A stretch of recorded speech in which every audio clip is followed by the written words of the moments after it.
Chinese drone maker DJI has confirmed to The Verge that it is halting all shipments of its products to both Russia and Ukraine and will no longer provide after sales support because it's worried about its products being used for combat purposes during Russia's invasion.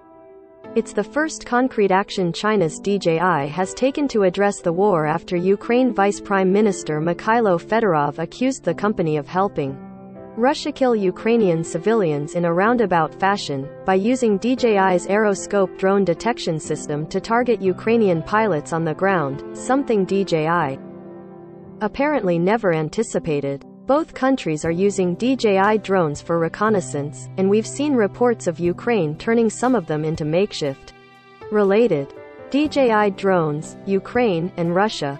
What we know about Aeroscope. In late March, DJI told The Verge that it had not stopped sales in Russia or Ukraine and didn't intend to, despite the hundreds of other companies that had withdrawn from Russia in protest.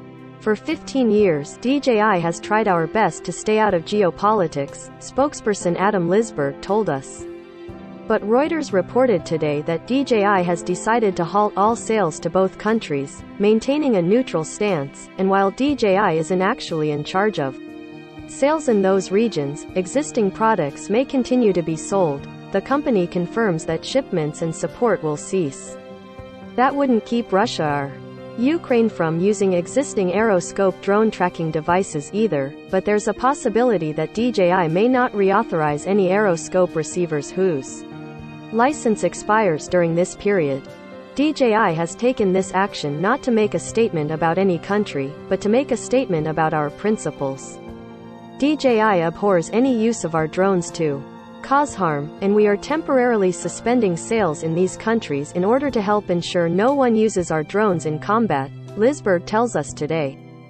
Lisberg says the company had already been asking dealers not to sell to customers who would use drones for combat purposes, but they've seen products make it into the war zone anyhow, so this is an extra step.